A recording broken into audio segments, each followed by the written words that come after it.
आज मैं आपके सामने मेरी favourite company just dial company के बारे में बात करूंगा, जिसके कॉस्ट स्ट्रक्चर पे आपको तवज्जो देना पड़ेगा। कंपनी की एम्प्लॉय कॉस्ट जो है, वो लास्ट ईयर के कंपैरिजन पे टोटल रेवेन्यू का पार्ट था 78.6 का। आज की डेट में ये जो नंबर है, इसमें अराउंड 10% का डिक्लाइन आ चुका है कॉस्ट स्ट्रक्चर के अंदर। और कंपनी का जो एम्प्लॉय कॉस्ट है, वो अराउंड 67% पे क्रिएट हो चुकी है। ये नंबर पे इसलिए आपको तवज्जो देना चाहिए कि कंपनी ने एक साल में अपनी एम्प्लॉयज़ के अंदर 10% का डिक्लाइन क्रिएट किया है, जिसका आफ्टर इफेक्ट अगर आप चेक करें तो कंपनी के रेवेन्यू ग्रोथ और प्रॉफिटेबिलिटी ग्रोथ पे फर्क नहीं आया। टेक्नोलॉजी कंपनी के लिए सबसे इंपॉर्टेंट चीज़ है कि एक लेवल के बाद आप अपनी टेक्नोलॉजी पे इतना काम करने के बाद इतने एम्प्लॉयज़ नहीं चाहिए होते रेवेन्यू ग्रोथ करने के लिए। सिंपल सी कैलकुलेशन है, कंपनी के इस क्वार्टर के अंदर जहां पे आपका 19 से 20% का रेवेन्यू ग्रोथ हुआ है और प्रॉफिटेबिलिटी ग्रोथ हुआ है, वहां पे कंपनी के एबिटा मार्जिन अराउंड 22% पे आके खड़े हो चुके हैं। कंपनी का एक साल के अंदर जो कैश एंड कैश इन्वेस्टमेंट्स हैं, उसके अंदर कंपनी आज की डेट में 4400 करोड़ के कैश पे बैठी हुई है। ये एक ऐसी कंपनी है आपके टेक्नोलॉजी स्पेस के अंदर, जहां पे इसके कंपटीशन में हर कंपनी अपनी रेवेन्यू ग्रोथ के लिए सिर्फ कैश बर्न कर रही है। इस कंपनी ने वो स्ट्रेटेजी कभी यूज ही नहीं करी।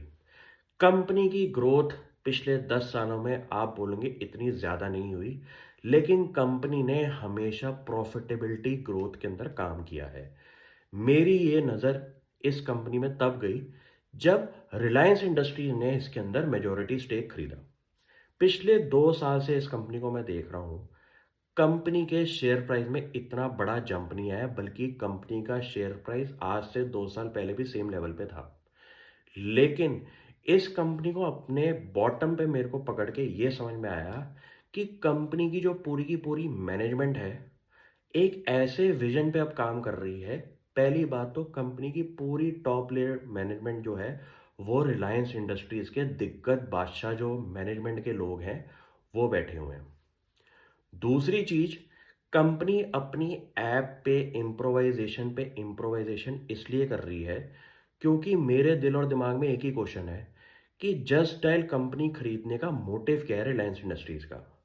उसका मोटिव का आंसर हर क्वार्टर में दिखाई दे रहा है कि कंपनी ने इसको खोल खाल के ऐसे स्टेज पे क्रिएट कर दिया है, जहां पे अब कंपनी के नंबर्स जो हैं, फाइनेंशियल कम्युनिटी के लिए जो इंपॉर्टेंट नंबर्स हैं, वो सामने आ रहे हैं। कंपनी का कैश जो है, ऑल टाइम हाई पे है।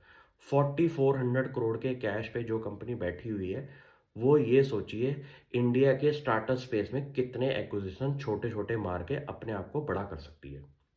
दूसरी चीज, कंपनी ने अपने एबिटा मार्जिन को टॉप टीयर पे लेके चले गए। 22% के एबिटा मार्जिन इंडस्ट्री में आप चेक करें कितने सेक्टर की कितनी कंपनियां इस लेवल पे खड़ी हो। ग्रेड ए लेवल मार्जिन होता है ये वाला। कंपनी के रेवेन्यू ग्रोथ भी हो रहे हैं, प्रॉफिटेबिलिटी ग्रोथ भी हो रही है। कंपनी अपने कॉस्ट स्ट्रक्चर पे सबसे ज़्यादा काम कर रही है। ये सारी कैलकुलेशंस करके अगर मैं 2 साल से इस कंपनी के साथ जुड़ा हुआ हूँ, तो मेरा रीज़न और रैशनल यही है, ऐसी कंपनियां पकड़ो जिनके अंदर टर्न अराउंड की सिचुएशन बन रही हो। आज नहीं, कल नहीं, लेकिन फ्यूचर में आपको ऐसा क्रिएशन मिलेगी कि जहां कंपनी के नंबर्स और इंप्रूव होते हुए दिखाई देंगे, क्योंकि इनमें गुंजाइश जो कॉस्ट स्ट्रक्चर की है, वो इतनी ज़्यादा होती है। एक टेक्नोलॉजी स्पेस क्रिएट करने के लिए उसके पीछे का जो बैकएंड का काम है, वो इतने ज़्यादा एम्प्लॉयज़ लगाती है ये कंपनी, जहाँ पे एक बारी स्टेबल स्टेज पे कंपनी जब आ जाए तो इतने एम्प्लॉयज़ आपको चाहिए नहीं होते।